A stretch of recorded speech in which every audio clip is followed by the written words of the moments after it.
भाई आप कहाँ रह गए थे? अम्मी इतना परेशान हो। ये लड़की कौन है भाई? ये इसका नाम इरम है और मैंने इरम से निकाह कर लिया।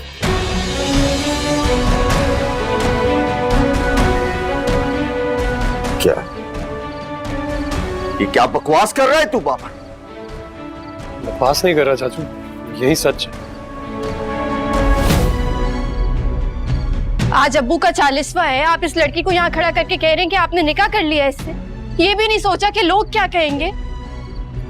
लोगों का क्या है, लोग तो कुछ भी कहते रहते हैं। आप लोगों की जबान बंद तो नहीं कर सकते यार। मैं बहुत मजबूर था। क्या ऐसी भी क्या मजबूरी कि तुमने आज के दिन निकाह कर? और अभी तो तुम्हारे बाप की कब्र की मट्टी भी नहीं सूखी और तुमने निकाह कर लिया। मुझे यकीन नहीं आ रहा, तुम ऐसा कैसे कर सकते हो? चाचू आप मेरी बात तो सुने। क्या अब कहने और सुनने के लिए बाकी बचा क्या? भूल गए तुम कि तुम्हारे बाप ने तुम्हें कैसे पाला इस दिन के लिए? आज तो भाई साहब की रूह तड़प रही होगी। मैंने कुछ ऐसा नहीं किया कि उनकी रूह तड़पेगी। कोई गुनाह नहीं किया मैंने चाचू। एक यतीम बेसहारा लड़की को सहारा दिया, जिसका मुझ पर एहसान था। मुझ पर क्या बल्कि हम सब पर एहसान था। आप जानते हैं अस्पताल के पैसे किसने दिए थे? इरम ने। तो आज ही का दिन मिला था आपको सारे एहसानात उतारने के लिए? मैं जानता हूं ये वक्त और मौका नहीं था ये सब करने का, लेकिन मैं मजबूर था। मैं क्या करता? अगर आप लोगों को मेरा ये फैसला मंजूर नहीं है तो ठीक है, मैं ये घर छोड़ के चला जाता। चलो इरम। रुक जाओ।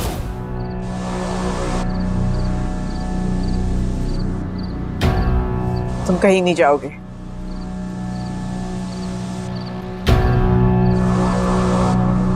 ये लड़की इस घर की इज्जत है, अब तुम यहीं रहोगे।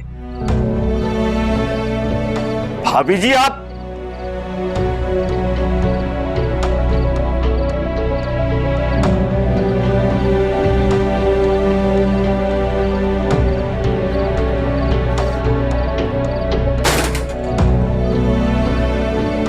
अंदर ले जाओ इसे।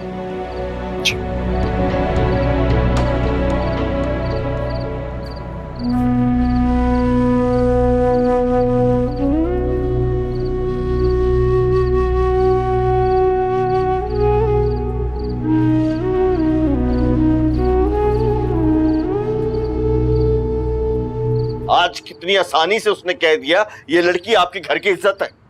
तो अबू ताईजान इस मौके पर और क्या कहती? मैं मुंह तोड़ के जवाब देना चाहिए था उसे। ना खुद सर बना दिया बाबर को, किसी की सुनता ही नहीं है।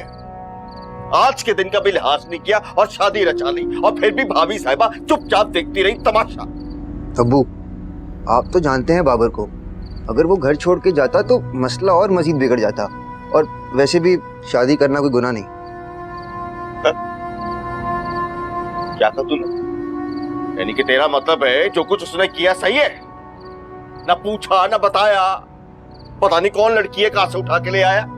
अबू जो भी हो, अब वो उसकी बीवी है और आपकी बहू। ना भाई ना, मेरी कुछ नहीं लगती वो। बहू होगी भाभी साहिबा की। और वैसे भी भाई साहब के बाद मेरा उस घर में कुछ बचा ही नहीं है। मैं आज के बाद उस घर के मामलात में नहीं बोलूंगा। नहीं भाई नहीं। ऐसी बातें कर रहे हैं आप? अब आप इस घर के बड़े हैं। ना ना भाई ना, इस घर की बड़ी वो है जिनके पैसे चलते हैं उस घर में। अपनी औलाद को बर्बाद करके रख दिया, भाई साहब को किसी को मुंह दिखाने के काबिल नहीं छोड़ा। और मेरा भाई यही दुख लिए इस दुनिया से चला गया। पता नहीं उस घर से और कितने दुख देखने पड़ेंगे। कसम खुदा का, क्या समाना आ गया। अचानक आया और कहा ये आपकी बहू है, मान लो। मैं तो नहीं मानता भाई।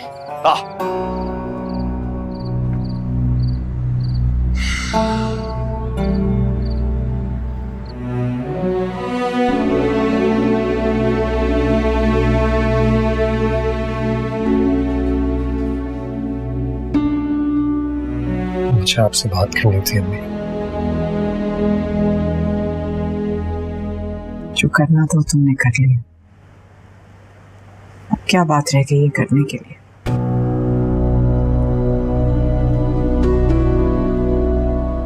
मैं समझ सकता हूँ आपके दिल पर क्या गुजर रही है, लेकिन मेरी बात का यकीन करें, मैं मजबूर था। क्या मजबूरी थी? माँ को बताना तो दूर की बात है, बाप के 40वें के दिन का भी तुमने ख्याल नहीं किया। पता नहीं कौन से खानदान की कैसी लड़की को शादी करके घर ले आए। उसका कोई खानदान नहीं है, यतीम है बेचारी। वो यतीम है, तुम तो नहीं हो। मुझसे बात तो कर सकते थे। तुम्हें क्या लगता था मैं तुम्हें समझती नहीं या तुम्हारा साथ नहीं देती? कोई अच्छा सा मौका देख के 4 लोगों के सामने इज्जत से तुम्हारी शादी करवाती। वक्त ही तो नहीं था मेरे पास अम्मी। मेरी बात का यकीन कीजिए, आज से पहले, इस शादी से पहले मेरा उसके साथ ऐसा कोई ताल्लुक नहीं था। उसकी तो बल्कि मंगनी हुई थी। बस वो मेरे साथ काम करती थी और जब मेरे साथ बैठी थी तो उसका मंगेतर आ गया। उसको ना जाने क्या लगा, अगर उसे कत्ल की धमकियां दे रहा था। अब आप बताइए इन हालात में मैं क्या करता? अगर उसको उसके घर भेज देता तो उसके घर वाले उसकी जान ले लेते, और अगर उसे अकेला छोड़ देता तो वो अपनी जान खुद ही ले लेता। आप बताइए, मैंने तो सिर्फ उसकी जान बचाई है, कुछ गलत किया मैंने?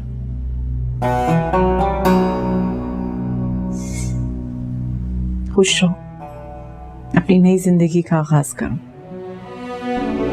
बस मुझे डर है किसी गहरी उलझन में ना फंस जाओ तुम। ध्यान रखना। कुछ नहीं होगा, कुछ नहीं होगा मुझे। बस आपसे यही कहना था कि अब अगर वो इस घर आई गई है तो आप उससे प्यार से बात करें, उसे एक मौका देकर देखें।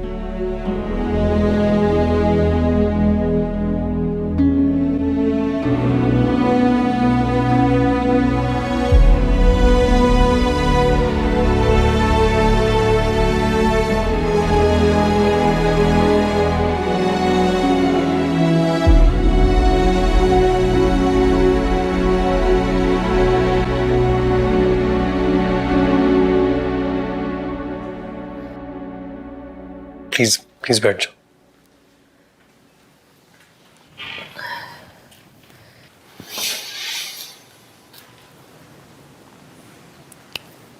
समझ में नहीं आ रहा बात कहां से शुरू करूं, कैसे करूं। मैं जानता हूं तुम्हें बहुत अजीब लग रहा होगा। आज तुम पहली बार घर आई हो और आते ही मेरे घर वालों ने तुमसे बहुत बुरे से बात की, लेकिन इसमें उनका कसूर नहीं।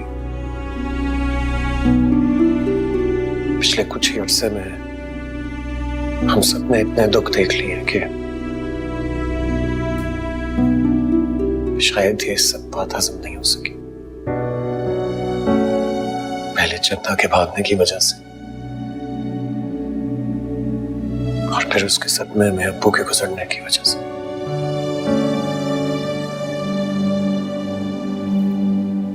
आज अब्बू का चेलम है और हमें अपनी मजबूरी की वजह से शादी करनी पड़ गई। क्या वो इसी घर में रहेंगी? हाँ ना बेटा, वो भाभी हैं तुम्हारी, सब मिलके रहेंगे हम। ना घर सजाया ना बारात गई। हमें एहसन भाई की शादी में कितना मजा आया था। उनकी दुल्हन लेने हम बस में गए थे, भाई की दुल्हन लेने हम क्यों नहीं गए? हम बेटे हम और कामों में मसरूफ हो गए थे ना। अब्बू का 40वां था, इस वजह से। तुम चलो जाओ, स्कूल का काम करो, कल स्कूल जाना है, इतना ज्यादा होमवर्क है।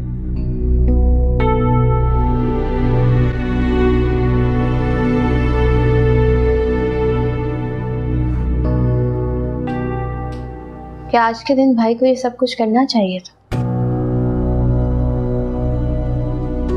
यकीन नहीं आ रहा कि इतने खुदगर्ज कैसे हो सकते हैं भाई। खामोशी से निकाह ही तो किया है। इतनी खामोशी से कि माँ तक को बताना मुनासिब नहीं समझा। तुम्हारा भाई बड़ा हो गया है, खुद मुख्तार है, निकाह करना चाहता है, उसका पूरा हक है। फिर इरम उसे पसंद है, अगर उसे खुश रख सकती है तो हमें कोई एतराज नहीं होना चाहिए। अच्छा, इसका मतलब भाई ने जो किया वो सब ठीक किया? कुछ ऐसा गलत भी नहीं किया। ये सब कुछ सही है तो फिर जो आप ही ने किया वो क्या था? उन्हें भी अपनी जिंदगी का फैसला लेने का पूरा हक था, उन्होंने भी निकाह ही किया था, फिर उनसे इतनी नफरत क्यों? कोई माँ बाप अपनी औलाद से नफरत नहीं करते। ये तो माशरा है जो बातें सुना के ताने दे के आपको मजबूर कर देता है। अपनी इज्जत बचाने की खातिर कड़वा घूंट पीना पड़ता है। माशरा, लोग, इज्जत, अब कहाँ गई ये चीजें? अब तो किसी ने बातें नहीं बनाई, किसी ने ताने नहीं दिए, भाई को अपनी बीवी के साथ रहने के लिए जगह भी मिल गई। उसका इरम का आगे पीछे कोई भी नहीं है, वो लावारिस है बेचारी। बेटियां तो फिर लावारिस ही हुई ना, माँ बाप के सर पे ना होते हुए भी और माँ बाप के सर पे होते हुए भी, जैसे आप भी। लेकिन अब तुम इस घर की फर्द और इस नाते तुम पर बहुत सी जिम्मेदारियां आ गई। मैं चाहूंगा कि तुम अपने अच्छे रवैये से, अपने अच्छे इखलाक से मेरे घर वालों का दिल जीतो। और यकीन करो, मैं समझ सकता हूं कि एक लड़की के लिए उसकी शादी का पहला दिन कितना अहम होता है। अगर उसकी खुशी इस तरह दूसरों के हालात की वजह से जाया हो जाए तो उसका गम बहुत ज्यादा होगा।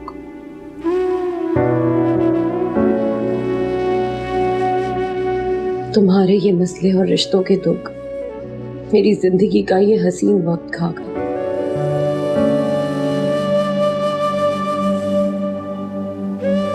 क्या हुआ तुम्हें? क्या सोच रही हो? नहीं, कुछ नहीं। तुम खुश तो हो ना? जी।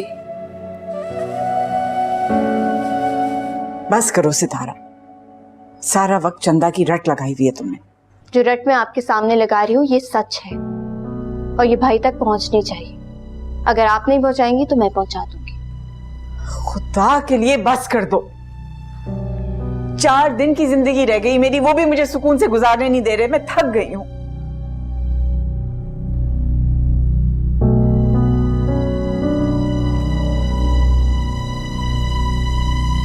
इतनी छोटी नहीं हूं कि देख ना सकूं आपकी तकलीफें, हसीयतें, कुर्बानियां सब समझती हूँ। इसी तरह चाहती हूँ कि भाई भी समझे, जिस तरह से वो आपके बेटे हैं, आपकी औलाद हैं, आप भी आपकी बेटी हैं। तुम्हारे अब्बू कहते थे चंदा मर गई हमारे लिए। वो अगर आज जिंदा होते तो भाई की हरकत पर भी यही कहती, उनसे भी रिश्ता तोड़ देते, उन्हें भी घर से निकाल देते। सितारा, मत कहा करो ये सब कुछ, कहीं तुम्हारे भाई ने सुन लिया तो। वही अब तुम्हारे और जैन के सर की छत है, वही तुम्हारा सहारा है। खुदा ना खास्ता अगर वो नाराज हो गया तो हो सकता है घर छोड़ के चला जाए।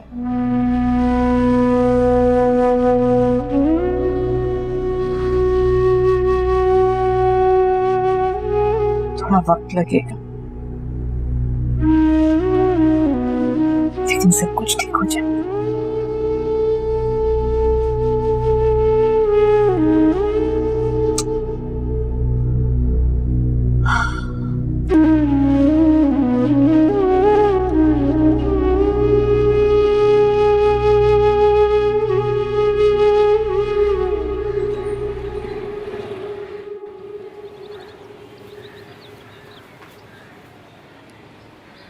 अस्सलाम वालेकुम।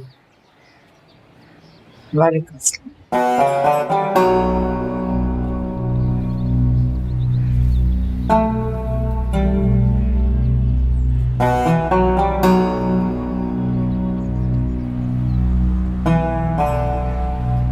क्या सोच रही हैं आप?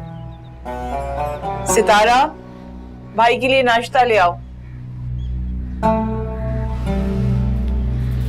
मेरा मुट्ठी नहीं अभी। हाँ, नहीं, वो बेचारी तो सारी रात सोई नहीं, हद से ज्यादा शर्मिंदा थी। उसे कह दो शर्मिंदा होने की कोई जरूरत नहीं है।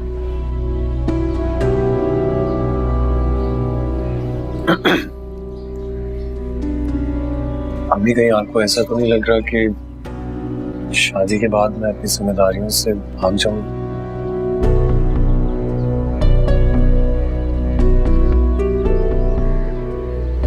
जो होना होता है खुद ब खुद हो जाता है। अल्लाह ने इंसान को सिर्फ अपना मोहताज बनाया है, दूसरे बंदों का नहीं।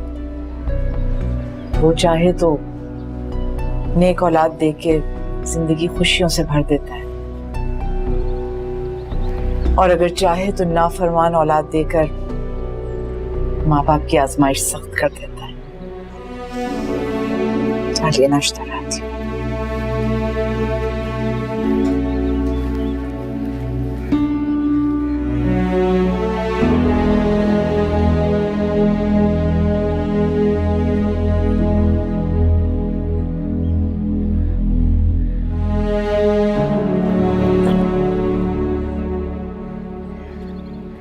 आखिर मसला क्या है तुम्हारा? नाश्ते में सब तुम्हारा इंतजार कर रहे हैं, आती क्यों नहीं हो नीचे, बैठती क्यों नहीं हो सबके साथ? मुझे भूख नहीं है, तुम चले जाओ यहाँ से। तंग आ गया हूं मैं तुम्हारी इन हरकतों से। आखिर चाहती क्या हो तुम?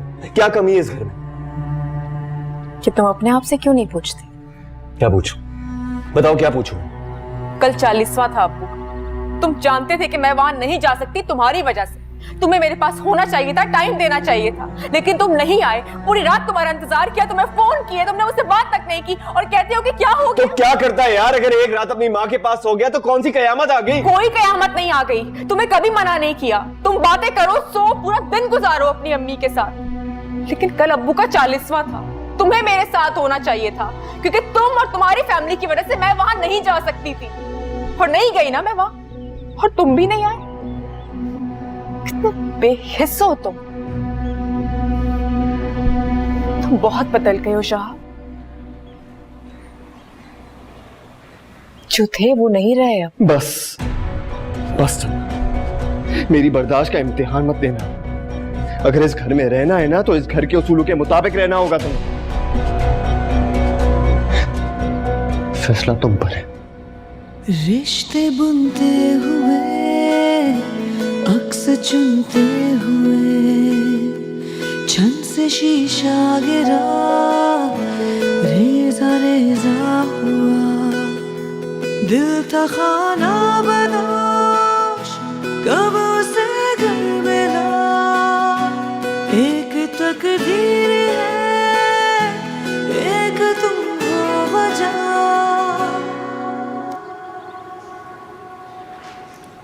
इरम, आओ बैठो हमारे पास। कैसा लगा घर? जी आंटी, बहुत अच्छा। देखो, तुम भी सितारा की तरह मेरी बेटी हो, मुझे अम्मी कहा करो। जी अम्मी। घर में कोई तकलीफ तो नहीं है? नहीं। सितारा, बात करो ना कुछ भाभी से। नई नई आई है, परेशान होगी, थोड़ी दोस्ती करो।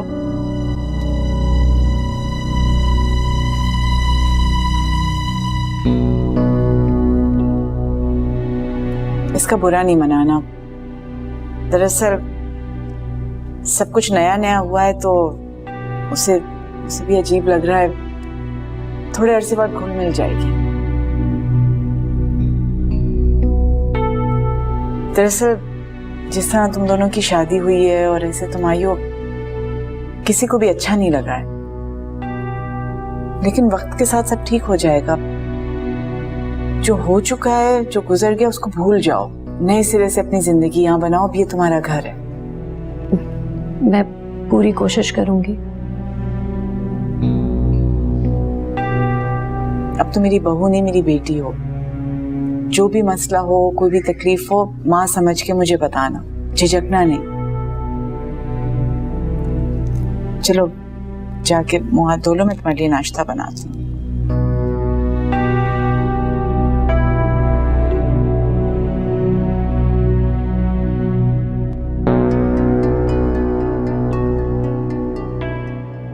उमर, उमर ये सब क्या? बाहर बाहर दुकान भी उल्टी हुई और ये कारखाने में भी क्या हुआ है?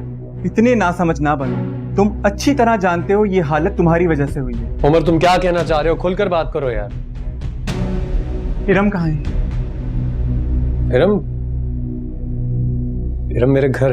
तुम जानते हो एक लड़की को, एक पराई लड़की को अपने घर... पराई नहीं है वो, निकाह कर लिया मैंने उससे, बीवी है वो मेरी। निकाह कर लिया? बाबर तुम पागल हो गए हो। उमर मेरी बात समझने की कोशिश करो यार। बहुत मुश्किल में थी, खुदकुशी करने जा रही थी, मैंने तो उसकी जिंदगी बचाने के लिए ये सब किया। ये मत भूलो बाबर, वो यहाँ काम करती थी और किसी भी ऊंच नीच की जिम्मेदारी मुझ पर थी। क्या मतलब है तुम्हारा? मतलब ये कि तुमने एक लड़की को भगा कर शादी की है यार। आज जिंदगी में पहली बार मुझे मार्केट में इतना जलील किया गया है सिर्फ और सिर्फ तुम्हारी वजह से, और सिर्फ तुम्हारी वजह से इरम के घर वालों ने मेरी ये हालत की है। I'm sorry यार। इससे पहले कि उनके घर वाले दोबारा यहाँ पर आए और कोई भी खून खराबा हो, तुम चले जाओ। उमर मेरी बात समझने की कोशिश तो करो यार, भाई एक दफा सुनो तो सही। यार कहा ना जाओ यहाँ से। अपनी बहन के बारे में तो बड़े गैरतमंद बनते थे कि लोगों की जबान खींच। बस, मेरी बहन के बारे में अपनी जुबान से एक लफ्ज भी निकाला ना तो बहुत बुरा होगा। देखो बाबा, खुदा के वास्ते यहाँ से चली जाओ, मैं तुम्हारे आगे हाथ जोड़ता हूँ। इसके बाद तुम जानो, इरम के घर वाले जाने, मुझे माफ करो।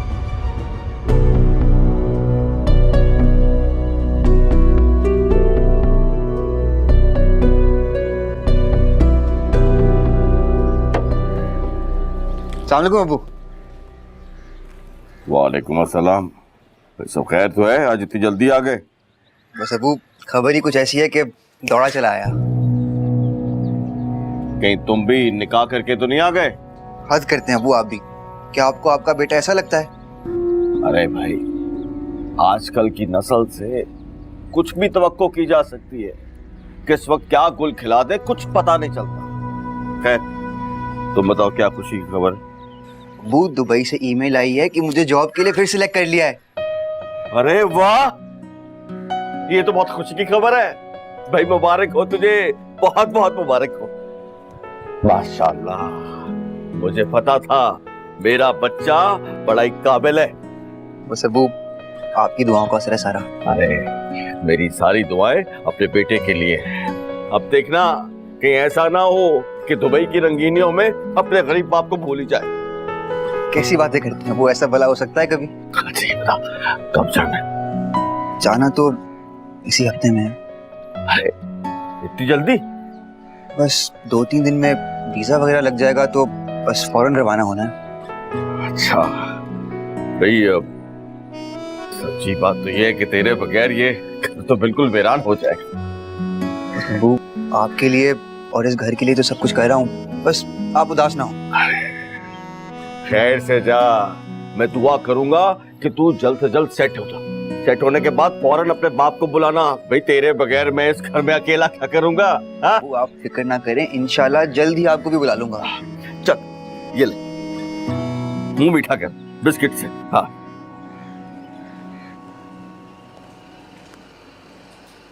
सितारा, अब नाराज हो मुझसे?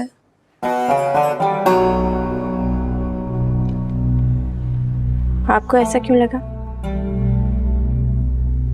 नोटिस कर रही हूँ, जब से मैं इस घर में आई हूँ तुम कुछ उखड़ी उखड़ी सी लग रही हो। ऐसी कोई बात नहीं है।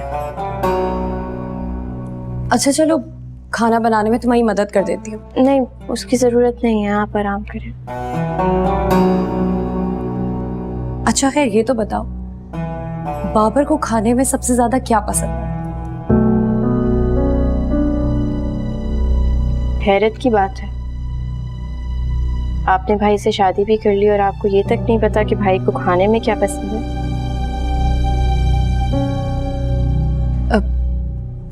दरअसल वो सब कुछ इतनी जल्दी में हुआ कि मुझे कुछ जानने का मौका ही नहीं मिला।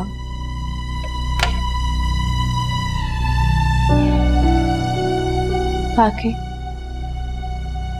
सब कुछ इतनी जल्दी हुआ, कुछ भी समझने का मौका नहीं मिला। एक तरफ अब्बू के लिए कुरान खानी, दूसरी तरफ उनके बेटे की शादी। सितारा, हाय अम्मी।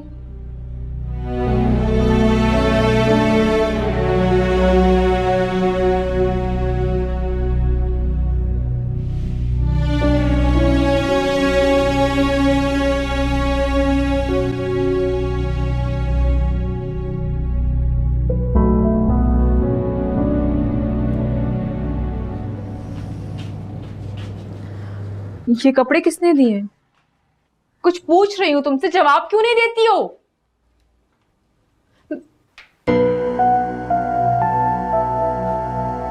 तुमसे अब तक ये 4 कपड़े नहीं धुले? ये चादरें भी धोनी है और इन्हें सफेद कपड़ों में मिक्स मत होने देना। अम्मी बहुत दर्द हो रहा है, ये चादरें बाद में धो दूंगी, अभी बिल्कुल हिम्मत नहीं हो रही। कौन सा किला फतह कर लिया है तुमने? 4 कपड़े ही तो धोए हैं। आपको रहम नहीं आता मुझ पर? ऐसी हालत में इतनी भारी चादरें धोंगी, तबीयत और खराब हो जाएगी। अनोखी बात नहीं है चंदा, इस हालत में सारी औरतें घर के काम करती हैं। करती हैं, बिल्कुल करती हैं, मैं कर तो रही हूँ, लेकिन तबीयत ठीक नहीं है, दर्द हो रहा है, इसीलिए मैंने आपसे कहा कि ये चादरें बाद में धो दूंगी। मुझे कुछ नहीं सुनना, ये सारे कपड़े आज धुलने चाहिए, बस। किस बात का बदला ले रही है मुझसे? क्यों कर रही है ऐसा? कितनी दफा तुमसे कहा है, आवाज नीचे, मुझसे ऊंची आवाज में बात मत करना। ये मेरा घर है, तुम्हारे बाप का नहीं। और मैं कितनी बार कह चुकी हूँ आपसे, मेरे मरे हुए बाप को बीच में मत लेकर आया करें। समझ नहीं आती आपको एक बात? गलती मेरी है ना, मैं काम नहीं करी ना, मुझे कहें जो कहना है। आइंदा अगर उनके लिए कुछ कहा तो मुझसे बुरा कोई नहीं होगा। तुम मुझसे जबान लड़ोगी, मुझे धमकी दोगी? धमकी नहीं दे रही, वार्न कर रही। मेरे बाप को अगर कुछ कहेंगी ना तो मैं कुछ बर्दाश्त नहीं करूंगी। मैं खामोश रहती हूँ, कुछ नहीं बोलती, उसको मेरी कमजोरी मत समझिएगा आप। बदतमीजी करनी मुझे भी अच्छी तरह आती है।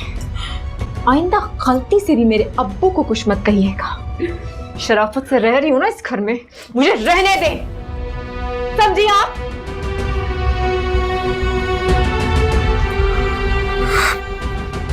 उस लड़की, तुम्हारी इतनी जुर्रत,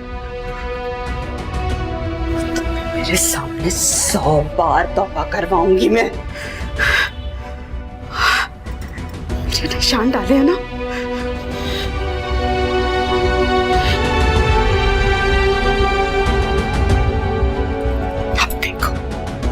अब देखो तुम मेरे साथ करती क्या। बर्बाद कर दूंगी तुम्हें, तबाह बर्बाद।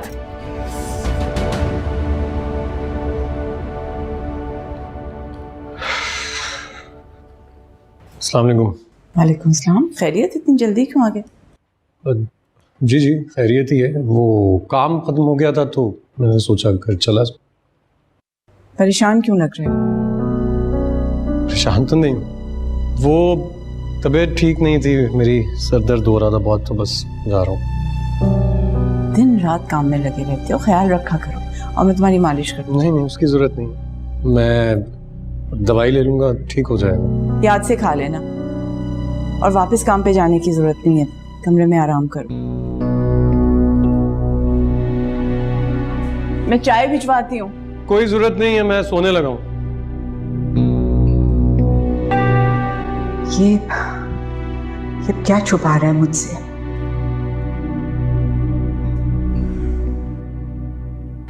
इतना निकम्मा कब से हो चुका है तू? अभी तक उसके घर का पता नहीं लगा सका। आज की तारीख में मुझे उन दोनों का पता लगना चाहिए, समझा? मैं तो कहता हूँ कि उसके दोस्त को फिर एक बार से डोज देकर आते हैं, कैसे नहीं बताएगा पता। जी बाबा, आया। बाबर, पानी। कुछ बताएं तो सही, क्या हुआ है? सब ठीक तो है ना? तुम्हारे घर वाले तुम्हें ढूंढते हुए ऑफिस आए थे। क्या? कहीं उन्होंने आपसे तो बदतमीजी नहीं की? नहीं, मुझे कुछ नहीं कहा, लेकिन वहां आकर बहुत शोर शराबा किया, उमर को भी मारा। तो फिलहाल बहुत गुस्से में उसने मुझसे ये भी कह दिया कि मैं दोबारा काम पर ना हूं। अब बाबर, आप परेशान ना हो, अल्लाह सब बेहतर करेंगे। एक दर बंद हो तो 100 दर और खुलते हैं। आप अपना काम शुरू करें। सब इतना आसान नहीं है। बाबर, आसान तो कोई काम नहीं होता। अगर हिम्मत हो और लगन सच्ची हो तो हर काम आसान हो जाता है।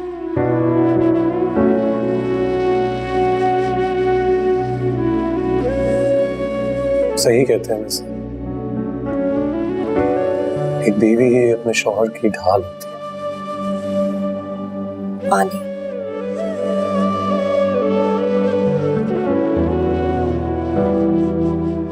लेकिन ये ढाल इन लोगों के सामने बहुत कमजोर है। ना जाने क्या तूफान खड़ा होगा जब खुर्रम।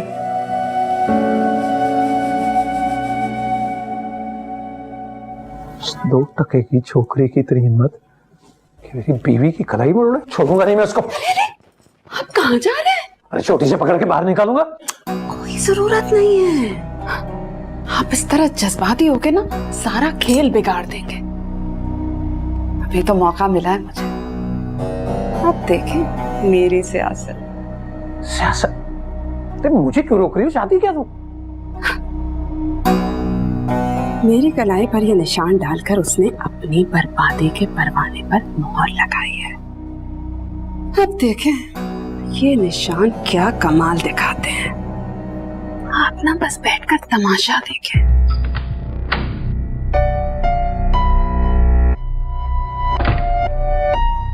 हो गया। नहीं, आप फोन मत करें उसे, उनका घर बिगड़ जाएगा। बड़ा जरूरी है उससे बात करना। परेशान हो जाएगा। आपको तो पता मैं बात करता हूँ उससे, मैं फोन करता हूँ उसे। उनके क्या हुआ? अरे बेटा तुम कब आए? क्या हुआ? सब ठीक तो है ना? चंदा तो ठीक है ना? हाँ। फिर क्या बात? कुछ नहीं है, कुछ भी नहीं। कुछ तो है मामा। नहीं, कोई बात नहीं। क्या हुआ आपको? ठीक है, कोई बात नहीं ऐसी। मामा मुझे दिखाएं, आपको मेरी कसम आप दिखाएं मुझे। अरे वो तुम्हें कैसे हुआ ये? तुम्हारी बीवी चंदा वो क्या मतलब चंदा? बाबा क्या मतलब चंदा? सास की नोक झोंक कैसे हाथापाई चंदा ने किया ये?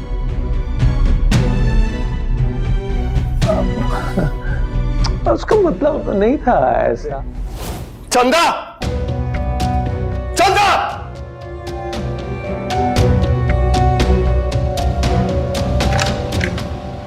आ गए तुम? चलो मेरे साथ। कहाँ ले जा रहे हो? चलो। क्या कर रहे हो? छोड़ो मुझे। चलो मेरे साथ। अरे छोड़ो। चलो तो। छोड़ो मुझे। चलो नहीं। छोड़ो, मैं कह रही हूँ छोड़ो मुझे। चलो नहीं। छोड़ो मुझे।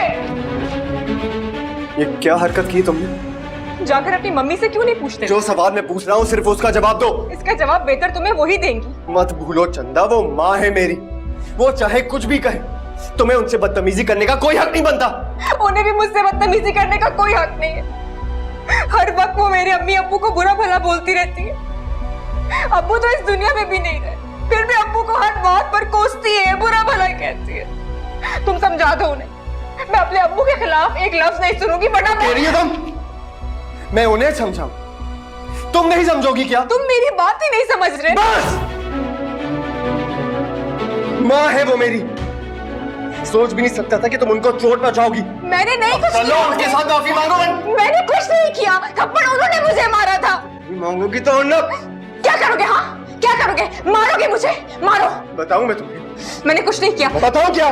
मैं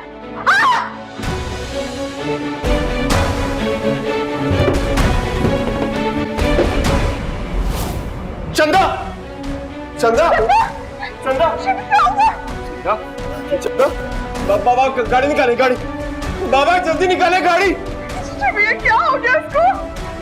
बाबा, बाबा, चंदा, जल्दी करें।